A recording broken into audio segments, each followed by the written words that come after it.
नमस्कार आप सभी को पुनः सुप्रभात।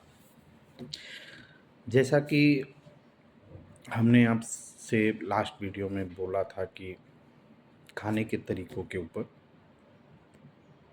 खाने पीने की जो भी तरीके हैं उसे आप सोच समझ के ही लीजिए।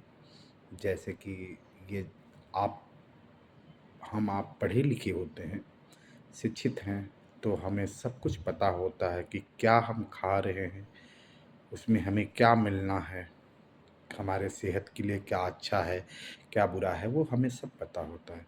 बट एक लालच होता है, स्वार्थ होता है, जिसके कारण हम कुछ खाते हैं और ये भूल जाते हैं कि इसको खाने से हमें तकलीफ होने वाला है। तो इन सब चीज़ों पे विशेष ध्यान दीजिए कि सेहत के लिए हमारे क्या अच्छा है, उसे आप बखूबी निभाने का प्रयास करें। दूसरी बात है कि खाने के समय कम से कम सुबह अगर हम ब्रेकफास्ट करते हैं, तो उससे उसके बाद हमें 4 घंटे का एक गैप रखना होता है, जिससे डाइजेस्टिव सिस्टम पे किसी तरह का पूरा जो डाइजेशन का स्वरूप है वो पूरी तरह से होता है और आगे की प्रक्रिया अच्छे से होती है।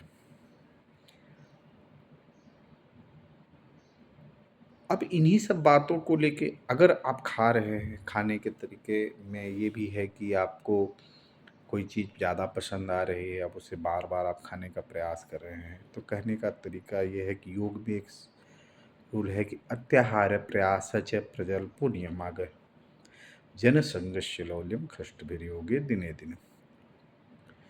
मतलब कि जो भी आप खा रहे हैं उसे बहुत ज़्यादा अधिक इस सिस्टम के हिसाब से लीजिए। स्टमक का 4 भाग होता है खाने के दौरान, जिसमें 2 भाग आप खाने से भरिए, 1 भाग पानी से और 1 भाग हवा के लिए छोड़ दीजिए, ताकि अंदर जो भी प्रक्रिया हो वो बखूबी हो और मिक्सअप हो।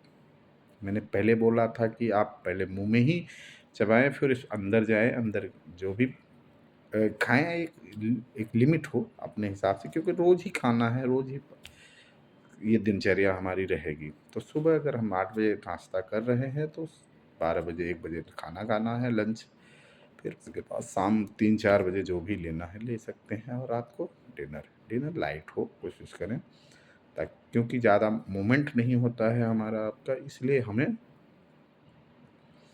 बहुत हैवी फूड नहीं लेना होता है। जी, हमने कभी एक सूत्र बोला कि अत्याहार प्रयास है। जो भी कार्य हम करते हैं, जैसे कि अत्याहार, अधिक आहार नहीं होना चाहिए, तो अधिक प्रयास भी नहीं होना। जो आपकी कैपेसिटी है उसके अकॉर्डिंग ही हम किसी कार्य में प्रयास करें। अधिक अधिक नियम कानून भी नहीं, शरीर के स्वास्थ्य के हिसाब से अपने नियम कानून को बनाएं। ऐसा नहीं कि मैं रोज़ सुबह 4 बजे उठता हूँ, तो मेरी तबीयत आज अगर डाउन है तो मैं रोज़ सुबह 4 बजे नहीं उठूँ। शरीर को देखते हुए उठें। कभी कभी होता है शरीर है, हाँ, प्रयास, नियम, सब कुछ आपके अकॉर्डिंग हो। जीवन है, किसी तरह का बहुत उतावलापन, बहुत कुछ करने की आवश्यकता नहीं। जितना आप सरल और सहज रहेंगे उतना ही जीवन आनंदमय में रहेगा। प्रेशर लेके कुछ होने वाला नहीं है। सो इस तरह से आप योग को अपनाएं और जीवन का आनंद पाएं। हम लोग कहते हैं कि करें योग रहे निरोग, यह सच है। योग मतलब ये नहीं कि आप इधर उधर की एक्टिविटीज करें।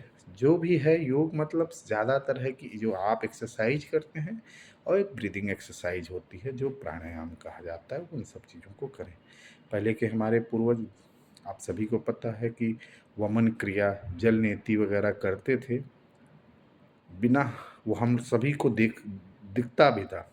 वो प्रक्रिया आज थोड़ा सिस्टमेटिक हो गई है, जो हम लोग सिखाते हैं और करते हैं, उससे आपकी श्वास नलिका क्लीन रहती है। वमन क्रिया एक तरह से पेट को क्लीन करने की बात होती है, क्योंकि जो भी हम ऑयल और पानी जो होता है वो एक तरह से मिक्स नहीं होता है, इसलिए वमन क्रिया किया जाता है, ताकि जो ऑयल एक साइड में जाके चिपक सा जाता है उसे हम वमन क्रिया के माध्यम से निकाल देते हैं, ताकि उसका किसी तरह से बैड इफेक्ट ना हो, गैस की समस्याएं ना हो। सो इन्हीं सब बातों को पुनः आपको बतलाते हुए आपसे विदा लेते हैं। धन्यवाद। सुप्रभात। जय माता।